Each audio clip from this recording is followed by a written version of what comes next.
Namaste, everyone, and welcome to Anchor the Light. So here we are. This is Friday, and before we start, let's ask for a blessing, shall we? To the Divine Supreme God, Divine Father, Mother, to all the spiritual elders, holy masters, to all the saints of all traditions, archangels, holy angels, and spiritual helpers. Personally, to my teacher, Master Tsokok Sui Mahaguji Mailing, we thank you for divine light, divine love. Thank you for your compassionate, purifying light, and soothing, healing energy. We thank you in full faith, and so it is. Right, so to everyone, hello. I know a lot of you joined us for the, what do you call that thing? Living Energized Challenge for 4 nights.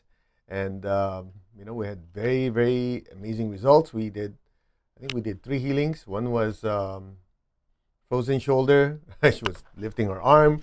We had one that had a lot of emotional stuff come out, and she felt better. Noticeably, you noticed change, and the pain was gone. And one had shoulder pain, neck pain. And it was amazing. So, yeah, very, very blessed to be able to touch so many souls. Now, today, let's talk a little bit about spiritual practice and spiritual learning. Many of you have heard different versions of this, the secret of the empty cup. Okay? Anyway, again, there are many versions, different traditions always give their spin on it. One of them that's a very famous one is the Zen master Takashi. I hope I got that right. And student's name is Koji. And anyway, you know how I tell stories. We just get direct to the point. So Koji is looking for a teacher, traveled long place, went to this remote place to find a teacher, and he found a teacher called Master Takashi. So he went in and he talked to the teacher, and the first thing he did, he started saying, "Oh, I'm a seeker. I'm looking for truth. I want to learn about Zen and enlightenment, and I've already studied a lot of these things, and I've experienced some level of enlightenment already, and I've experienced controlling my thoughts and my emotions." And he went on and on and on. The teacher said, "Oh, okay, that's good. Would you like to have some tea?" The student was surprised. Said, "Okay." And so the teacher poured tea, and the student drank. "Oh, would you like some more?" Poured tea. Like some more. "Oh, yeah, what else?" And the student kept talking and talking. "Oh, would you like some tea?" Poured some more. Until he kept going.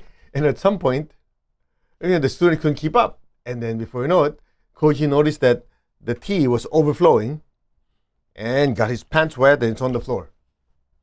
And he finally said, "Stop. Stop. It's overflowing." And the master Takashi said, "That's your mind. Until you empty your cup with humility, you cannot learn. Until you empty your cup of all this knowledge, you do not really have anything that you can learn anymore." Something to that effect. Of course, again, there are different versions, but the moral of the story is quite simple. We are here to learn, and the way to learn is to shut up. I cannot say it any plainer. Let me just give you an example.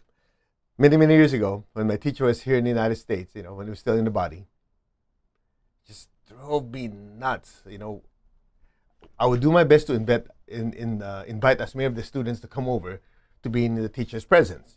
Because my job is to make sure that they get to experience the teacher in person. So we go to dinner, go to lunch, and have a discussion.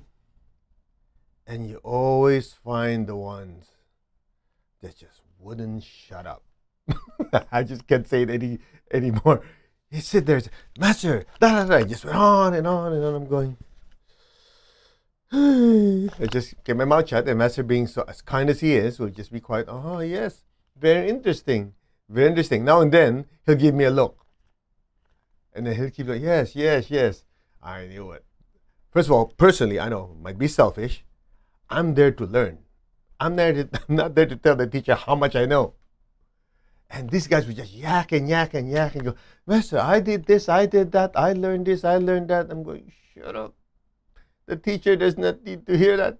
You're here to learn, not the other way around. The teacher's not to hear from you. I mean, he liked getting feedback, but some people just like that. And I'm just sitting there quiet. I'm just trying to control myself because, after all, I invite all of them to be in the teacher's presence. And they just talk and talk and talk and talk. I'm thinking, at the end of the night, I didn't learn anything. I'm there to learn. I'm not there to open my big fat mouth. All right? But some of these people said just awareness is zero, maybe negative. And then afterwards, Master was just quiet. He goes, "Oh, these students are very enthusiastic." I'm going, "That's so kind of him to say that." What's my point? If we want to learn, zip it. Make sense? Because when you're quiet, you get to observe. You know the saying, that's why God gave you one mouth and two ears instead of two mouths and one ear. That means you're supposed to listen more rather than talk. That's even more important when you're trying to learn spiritual teachings. And in that very, very simple story, Koji, very nice person. He's not a person with a lot of pride, but in a way, part of it is he wants to tell the teacher how much he knows. And he's here, not really to challenge the teacher, but so that he can learn more. And the teacher, being kind, but at the same time want to teach him a lesson, keep pouring and pouring. It says, until you empty your mind, you cannot learn. And it reminds me of a story when Grandmaster Chokoksi was teaching, I believe, in Colombia. Is that Colombia? Colombia. I think it was Colombia.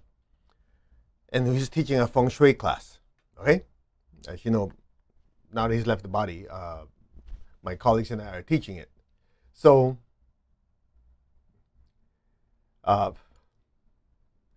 was teaching about pranic feng shui, how energy affects you, and there's this guy who got up, I mean, in front of maybe 100 people, got up, and I already know all this stuff. And the class was just maybe an hour to 2 hours into it, maybe. I already know this, blah, blah, blah, and on and on and on. Message her being kind and nice. You know what he did? This is just wild. I wasn't there, but I heard it. So one of my colleagues was telling me. Messenger said, "Oh, okay. Okay." So he had a pitcher. He had a glass. And he looked at the guy, poured and poured and poured, and the water just spilled everywhere. He put the cup down, he put the pitcher down, walked out of the room. That's it. That was the end of class. That's like, try to understand, it's just starting. Okay? And so, okay. Walked out of the class. I didn't really know what happened afterwards, if he ended up coming back or not. But he was trying to tell everybody, look, you want to learn? Empty your cup. Apparently, that person was not only is it empty, it's full. You know, hear the saying, you're full of it? You know, in American terms, yeah, he's really full of it. I'm sharing this with you not to insult anyone, but if you're smart, and this is not just in spiritual teachings, it could be anything. If you want to learn, empty your cup of any type of preconceived ideas. That's where you can learn. Now, let's take it one step further. Because some of you go, well, you know, I don't believe in blind faith and drinking the Kool-Aid, as they say. Let me finish. That's why, again, if you already said that, that means your cup is full, you can leave now. Right? Listen carefully. That's why I remember a message you always says, it says, look, an intelligent person will not make decisions or conclusions until they have all the information. At the same time, a person who is very intelligent will realize as much as they know, they realize how much they don't know. Make sense? So, he said, a student who is very intelligent will practice intelligent evaluation. That's why if you come to any of our classes, that's the second or third slide, intelligent evaluation.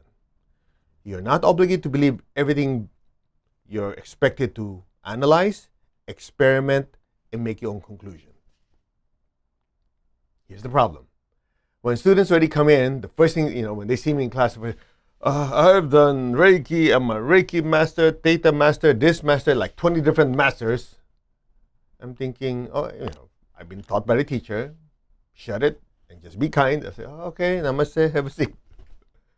I already knew, a mental note, this person is not teachable.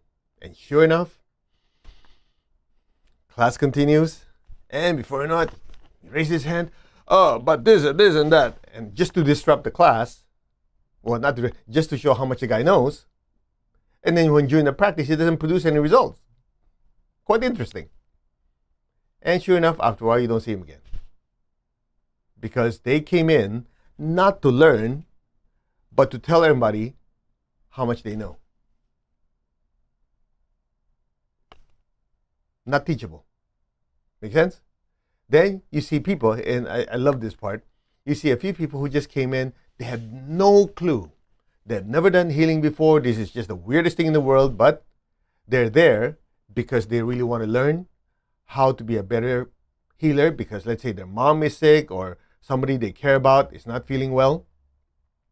So they're there not just, got nothing else to do. They have a purpose. They really want to serve. They really want to help someone. Make sense? So because of that, they're just sucking it all in, literally like a sponge, learning it. When we say practice, I mean, they don't sit there, well, I got a better technique. They really go to the practice, do healing, and they produce results like crazy. They literally produce a lot of results. They're working with a partner. Again, this person has never done anything. And part of the class is we practice healing back pain, right? Healing back pain. And first thing we do, if you joined us in that 4-day Living Energized Challenge, you first, learn how to scan, see if it's even or not. Again, this person has no background. Just, and then they just honestly say, I feel this, I feel that, or I feel nothing. And I say, everybody start doing sweeping and this and that slowly, right? And so again, this person has no preconceived idea, so the person says, okay, energize. And so I went to the practice. And the funny part is, the person goes, wow, I could really feel that. I feel better. How's your pain? Gone, everything, right? This is a person who has never done anything in their life. They just follow simple instruction. And then you have the other person who knows everything, supposedly, start, if you do it this way, there's a better way. I'll do it this way, that way. And they don't produce anything. And before it, they tell the other person, well, the problem is you. That's why you didn't get any better. I'm already using this technique. I learned from this guru and that guru. I went to India. I went to Mars, whatever nonsense. Doesn't produce anything. Useless. Get the idea? So if you're going to learn, temporarily set aside anything you've learned so far. The key word is temporary. Absorb what you need to observe, analyze, experiment, and then from there you integrate. What I've learned before, what works, what doesn't work. That is a true student. Someone who has common sense, not just full of pride. And the interesting part is, all of us fall into that trap. Me included. Sometimes we approach an instructor, for whatever you learn, be it tennis, be it calculus, be it whatever. Since you've studied a lot, you sit there and go, I've learned this, I've studied that. And right there and then, you know what you just did? Just put a wall. You have to realize the teacher knows the material. You're the one that's learning. So if you're the ones opening a big mouth and telling the person how much you know, it's your loss, not the teacher's loss. Now, I know what you guys are saying. Well, then they need to know where I'm at so they don't teach me from, like I'm kindergarten, I'm already this. That's your mistake. That's the mistake. You know why? You're making an assumption that you already know something that probably the teacher will use to teach you more. I personally have noticed every time I come to Master Hokoksui and say, Master, I know this is this. You know what he does? I said, okay. And he always starts from scratch, from basics. And from basic, he builds it up. By the time he teaches me what he wants to teach me, I go, and I thought I knew a lot.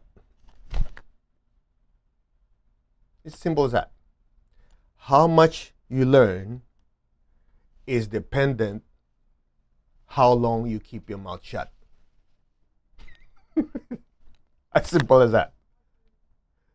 And I noticed that even not just with spiritual teachings, I had the opportunity to learn from other teachers about other subjects, and that's what I noticed. If I just keep my mouth shut, observe, remember the soul is observing, observe, take notes, observe, take notes, reflect, I learn more than opening my big mouth. It's just the key. That's why I titled this slide, The Secret of the Empty Cup. It's really a secret. I know it's the story is told many, many times. Empty your cup before you can learn. But a lot of us don't realize that we open a big mouth most of the time when you should be observing. And then from there, analyzing and make your own conclusion. It goes back to what we've been learning all this time. The ability to observe. And we cover this in the 7-day purification, preparation for WESA. Remember? The Four Noble Truths. There's suffering in life. What are the causes of suffering? This suffering can end. How to end it, which is the Eightfold Path. And the Noble Eightfold Path, remember, the most important one is which one? The first one. And the first one says what? Right viewpoint. You cannot have right viewpoint if you do not observe, gather the data, interpret the data properly. The Buddha did not say, the first of the Eightfold Path is open your big mouth and tell the world how smart you are. Did he? First noble of the Eightfold Path is what? Right viewpoint. Right viewpoint requires two things. Remember, we covered this. Careful observation. Observe with sight, sound, smell, touch, taste, and whatever else. Observe, interpret. You cannot do that if you're outputting. It has to be inputting. And inputting requires gather information. That requires what? You have to have space to put that in. That's why your cup has to be empty. The cup is empty. You gather material. Okay, what do I have here? Let's see. What is important? What is not important? What's not important? Toss it. What's important? Keep it. Once you have observed properly, and then you've carefully interpreted, then you know how to think. Remember, right thoughts, right words. You know what to say, and you know how to act. And repeated thoughts, words, and actions manifest as lifestyle. That's that. It all starts with what? Emptying your cup. Let me put it in plain English. A student is not teachable if their cup is not empty. They're not teachable. We just had an experience not too long ago in one of the classes, the Healer's Mastery class. This guy comes up. I know this, I know that, I know. That's the first thing they tell me. I know this, I've studied this, it just went on and on and on. I go, oh, okay, thank you. I already know right then and then they're not teachable. Sometimes I wonder, what did you bother coming to class, paid all this money to come in and tell everybody how smart you are? You should have just stayed home and kept your money. You know what the problem is? Low self-esteem. That's basically the root of it. They have low self-esteem, so they have to tell the world how intelligent they are. The ones who are smart, just keep quiet. You just quiet. Well, I don't need to prove anything to anybody. I just keep my mouth shut and then I learn. Amazing. But the ones who have low self-esteem, they go, nobody's noticing me. I need to make sure people see me. People know how smart we are. So they vomit information. So that's why it's so important for us to always practice inner reflection. I just didn't finish with that. Inner reflection is, how much do I really know? How much do I not know? And the conclusion is always the same. You know what it is? The more I know, the more I realize how ignorant I am. True? If you start from that perspective, you will grow. You know why? Because you're always hungry to learn. But if you already go, I know this, I know that, I'm the best of this and best of that, there's no impetus, there's no thirst to learn. So the teaching slows down. The teaching that comes to you slows down. So I'll finish it with this. You heard what Lao Tzu said. When the student is ready, the teacher will appear. Remember that? What does it mean for the student to be ready? The student is ready when the student is humble enough to realize they don't know much, and they don't know as much, or they don't know much compared to the teacher, the teachers, so they're ready to learn. So the teacher said, okay, my son, my daughter, okay, let's talk. And when a student is, remember, Lao Tzu finishes it. When the student is ready, the teacher will appear. And we covered that before. The appropriate teacher will appear, not just any teacher. You don't expect a college professor to teach a kindergarten kid who's just learning A, B, C, D, right? Okay. So when the student is ready, the appropriate teacher will appear. That means we have to earn. Listen carefully, write this down. We have to earn to be in the presence of an advanced teacher. And when the student is really ready, the teacher will disappear. That's how he finished it. That has so many meanings. One of them could be, once the student is really ready for the next level teacher, the next appropriate teacher will show up. Or, metaphorically, when the student is ready, the student has already learned the lesson, that teacher that you have that's very advanced will realize, okay, this side of the teaching has been mastered, they're now ready for the next level of teaching. So that teacher that teaches this level of teaching will disappear, then high teachings will now be given to the student. That's it. So, just to give my 2 cents on it, I remember Master Cho used to be, when we come to he comes to the United States, we go to bookstores. And he'll buy a lot of books. I know, I'm the one carrying them. And then he would stay at our house, and I'd see him just, here's the room, his own room, and I watch him, he just reads and reads, take notes, and I'm going, finally I approached him and said, Master, you're already a master, you know this, you're even teaching these classes. You know what he says? Just looks at me. The teacher is a perpetual student. And he just kept going. That one line has been imprinted in my consciousness ever since. The teacher is a perpetual student. And it just blew my mind. I sat there and go, a teacher with such knowledge and such humility, and here I am with a big head and big mouth. What's my problem? Then I go, of course I go, you heard the rest of the story. So I said, Master, what are you reading? Because I'm thinking, okay, I'm no dummy. I want to, whatever those books are, I want to learn too. So I asked, Master, what are those books? I was going to write down what the names of the books are so I can go get it. And he goes, here, you can read it. And he says, see that 300 pages of book, 300 something pages? The most important part is just 2 paragraphs in this page. Or he would say, that entire book, the most important part is this sentence. I go, wow. Master, can I borrow it? He says, here. Of course, me being me, I go, why work so darn hard when the teacher did the hard work for you? So just made a note, take notes, make a note, take notes. I basically, what? Instead of having to read everything, the teacher just pointed out the most important part. That's why it's so funny. I'm going to share something. I heard this somewhere. Part of it is, I made it up, okay? You heard the saying, necessity is the mother of invention. So there's a joke. Necessity is the mother of invention. Laziness is the father or the sperm donor. It's not because I'm lazy. It's just like, hey, why should I work so hard? The teacher worked so hard already. Gave it the essence. So if instead of reading 300 some pages, all I'm going to do is read the critical part, make it on it, implant it in my consciousness, and go from there.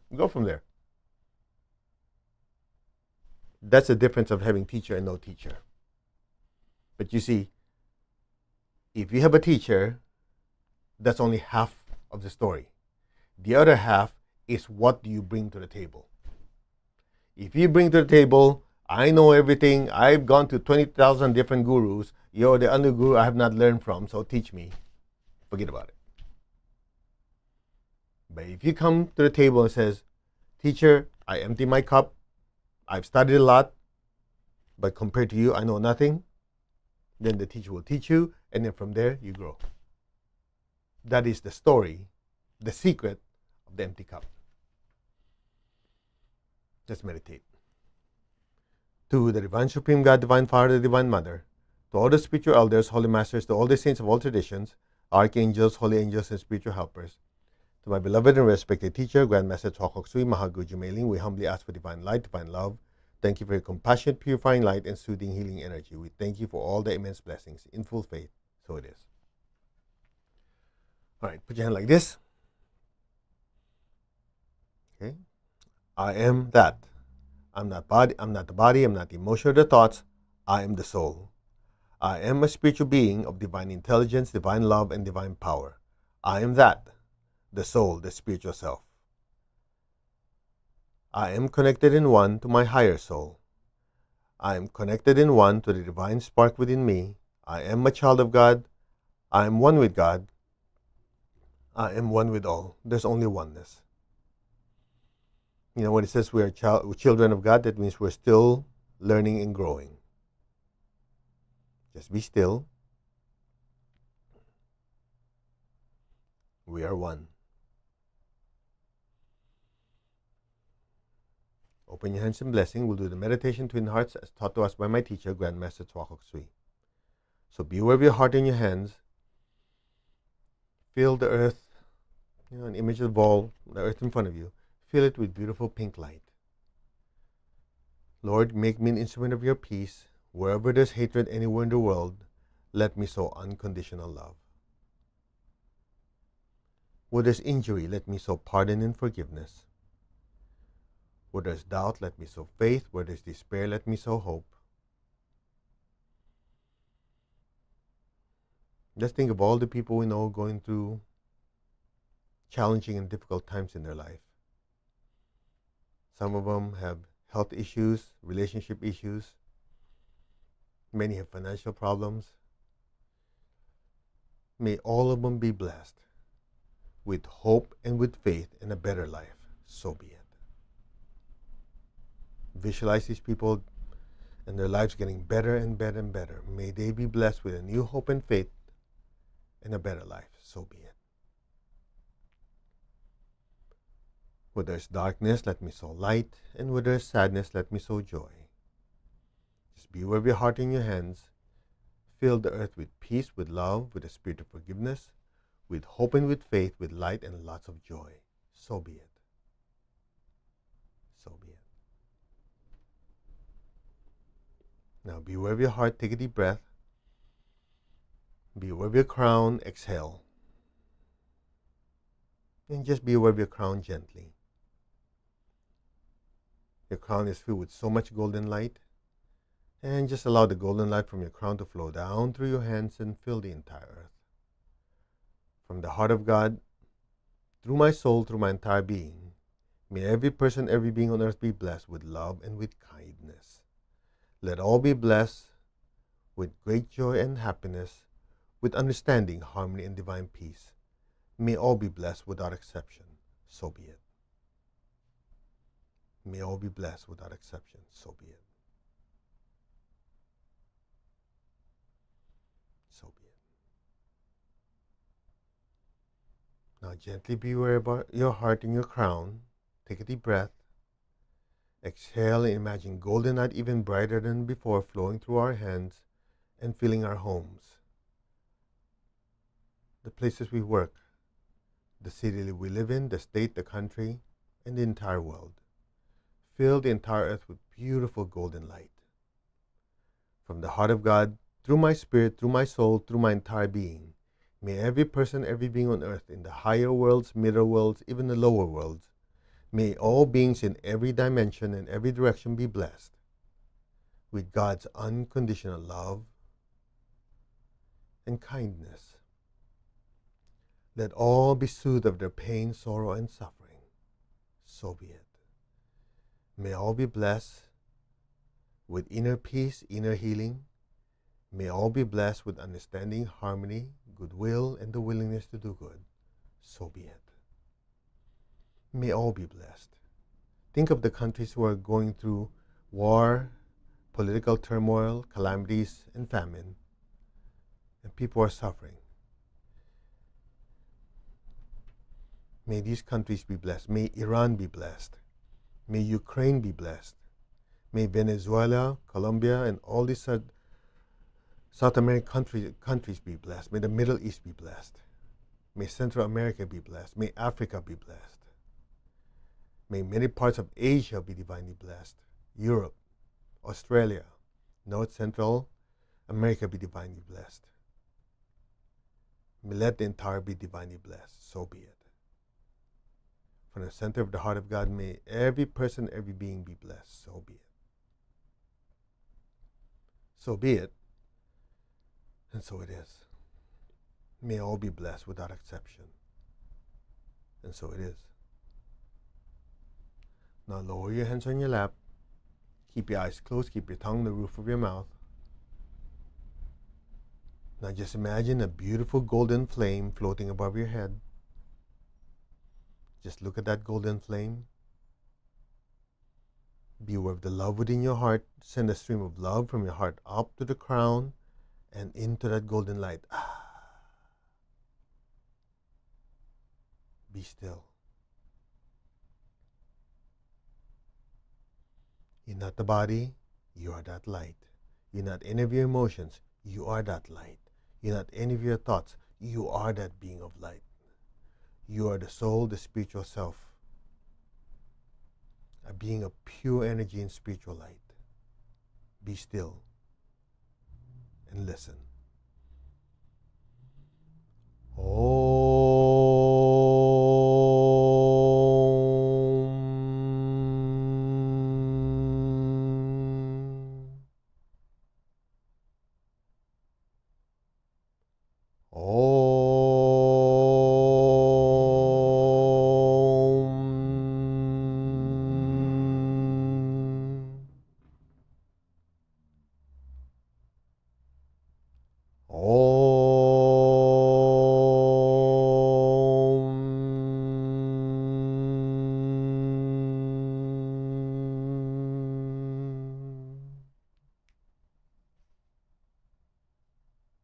Be still.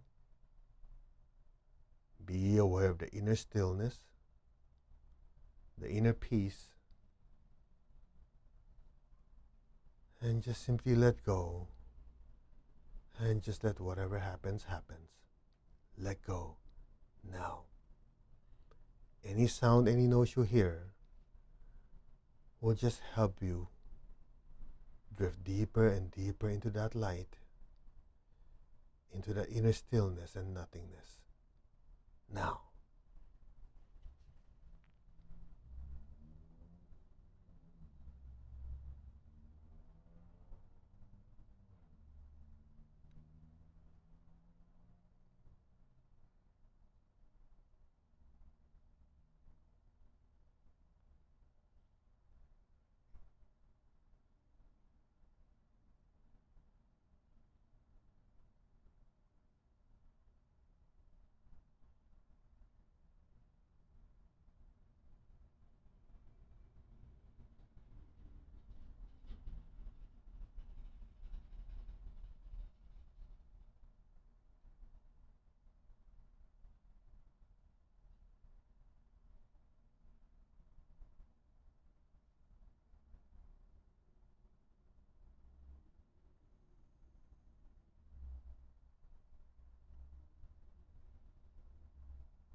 gently, very slowly,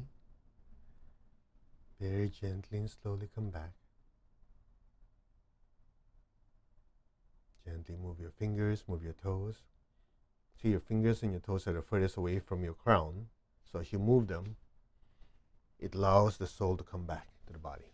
Make sense? And also your fingers and your toes are connected to your basic chakra, which allows you to be more grounded. So move up. Okay. Now raise your hands in blessing again. Release the excess energy our bodies cannot absorb. So picture the people you love in your life. Just line them up in front of you. Fill them all with beautiful golden light. May all of them be blessed with good health, with much happiness, with abundance and prosperity, and spiritual oneness. So be it. May all be blessed without exception. So be it. If you like, you can think of some of the projects in your life, your career, your job. Bless it with success, with abundance and prosperity, and prosperity. So be it. So be it. May all be blessed without exception.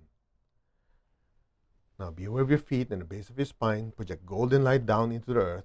Let our beloved Mother Earth be blessed with divine light, divine love, and divine power. Let our beloved Mother Earth be healed, regenerated, and revitalized. Blessings be to Mother Earth. So be it, and so it is.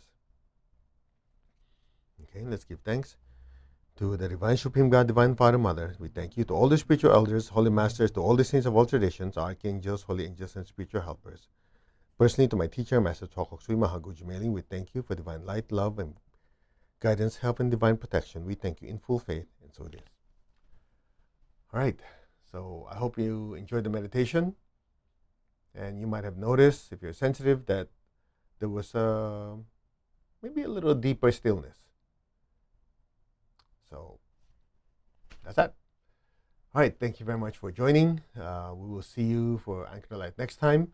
The one for the second session tonight, I'm not sure. It depends on the schedule because we have a class tomorrow. I have to prepare for that. We have a class tomorrow for Psychic Self-Defense. The ones who are signed up for that already, by the way, it's closed, so don't bother trying to get in. I apologize.